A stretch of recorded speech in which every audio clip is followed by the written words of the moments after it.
রাত্রে 11:30টার সময় আমার এই যে প্রথমে গেট ভাঙছে, গেট ভাঙার পরে বাউন্ডারি যে বেড়াটি আসলে ভাঙছে, এরপরেও এই বেড়াটিও ভাঙছে। এই বেড়াটি ভাঙানো আমার ঘরের যে জানালার যে কাছে যে টিনের ইয়াটা, এটাও দাউ দিয়া কোপাইছে। তো এগুলি কি, আর এরপরে আমি যখন বাইরেছি তখন শব্দ তো বিকট শব্দ হইতেছে, টিনের শব্দ। এই গুলটি দিয়ে কীভাবে মারছে আমার কানে দিয়ে কাছে দিয়ে গেছে, আমি ঘরে ঢুকতেছে। কারণ এটা তো অস্ত্রের মতন একটা, যেখানেই লাগে সেখানে তো আহত অনেক কথা। এই কারণে আমি ঢুকে গেছি। কারণ এই যে গণতন্ত্রের মধ্যে এভাবে যে করে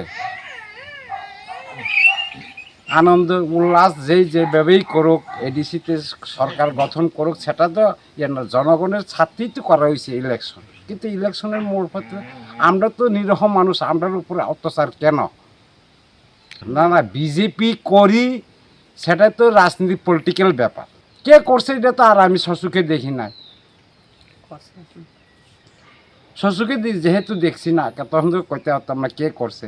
তো আমি লোকে আর দেখছি, কারণ আমি গুলটি যখন খাইছি তখন আমি তো আগে এসে কে বা কাহারা আমি চিহ্নিত করানোর লাগে, কিন্তু আর পারছি না ঘরে ঢুকে। কতজন হইবে তারা অনুমানিক আমার 6-7 জনই কোথায়। আমার নাম সুব্রত দেববর্মা, পুষ্কর বাড়ি, আমতলি বিসি 2 নম্বর ওয়ার্ড।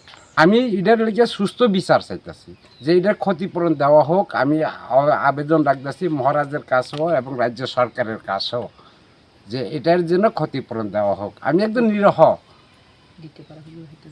আর যারা এই কাজগুলি করছে তাদের জন্য, তাদের কাছে আমার একটা অনুরোধ থাকবো যেন দ্বিতীয়বার এরকম যেমন না হয়, এটাই আমার অনুরোধ।